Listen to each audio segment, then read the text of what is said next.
Hi, I'm Stella and there are plot spoilers ahead. Now, I've recently read 3 books.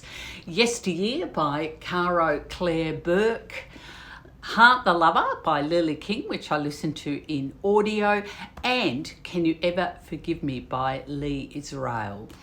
Now, what's interesting and what these 3 books have in common, they're all first person, which of course for the memoir makes sense, all written by women, and most interestingly, written by women of a certain age. So in Yesteryear, the book goes over from, she's telling about her time, looking back in her time in college, and charts over a few decades, many decades, until she's a middle-aged woman.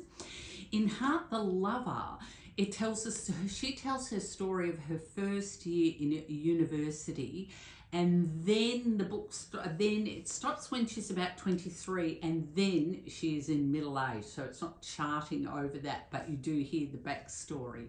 And Lee Israel's book really is from the age, I think, early 50s. Most people might, well, for me, I was mainly familiar with Can You Ever Forgive Me from this fantastic, beautiful, wonderful movie. Here's a movie recommendation for you. Can You Ever Forgive Me? I've seen it 5 times. The music, the acting, the dialogue, the story is just... Make a living to pay my bills. I'm embellishing letters by prominent writers. How much are you getting for them? 600. 1,900. 1 month's rent. Wow. Anything intelligent to say about Yesteryear, mainly because this book doesn't have anything intelligent to say. Natalie, our protagonist, is wildly unlikable, but that's not why I didn't like the book, because when you think about Lee Israel, she is an unlikable character friend, but she's also highly intelligent and highly entertaining. And her story is that she was quite a successful writer until she wasn't. So she sets about forging letters of, I mean, this was in the 1990s, and she was forging letters from people like Noel Coward, Dorothy Parker. She didn't so much forge the letters, like she embellished them in parts. And then she was also then stealing letters from college universities and academic universities and then selling them on. The letter sellers were also complicit in this, because they weren't really verifying the validity of these letters, and often they may not have cared. So there was quite a bit of, and the other thing is Lee Israel is like, she's really intelligent, and the book is, it's this wonderfully understated, very clear telling of a story, what happens, but it's this kind of, at times, delicious writing. Now, in the movie, of course, you love Lee Israel, because some of the people around her are just truly terrible. Like, there's this brilliant scene where Tom Clancy is like talking about how he doesn't believe in writer's block, and it's just an excuse for writers not to do the work. So the way Lee Israel kind of, you know, fights against that by stealing a rich person's car. Now, the other thing is, all of these books have in common is the unreliable narrator. Now, we are only getting one person's version of the story. So in Heart the Lover, oh my God, it is such a sad book. It's her first year of university. She is a darling young woman. She's droll. It charts really your first serious love, and then she's pretty much like, she embarks on this love story. You think it's going to be a love triangle, but it's not.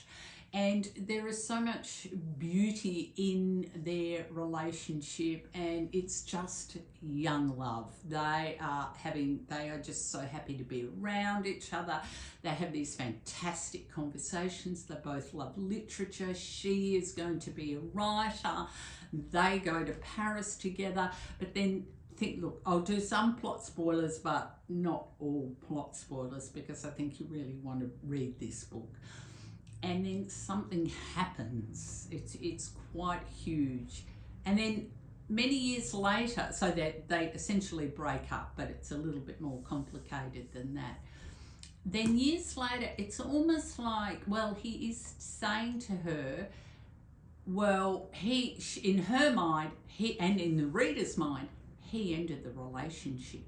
But then things are a little bit more complicated, because then it's his point of view, and he was saying, I said that I was sorry, so really we're supposed to now see it from his point of view. I didn't.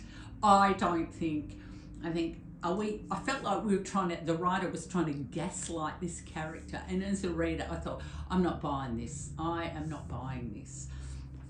So also it's very strong in Yesteryear, in that Natalie's interpretation of events aren't really everyone else's interpretation of events, and it's the same with the memoir, which is more apparent in the movie, and you can tell really one person's interpretation may not be what's really going on, and we know this from what other characters are saying back to her as well.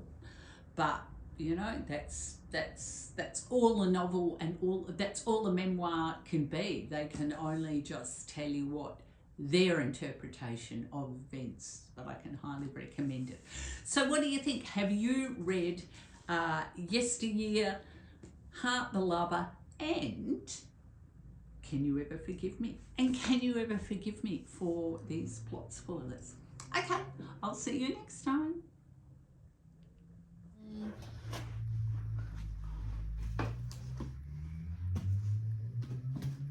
Oh.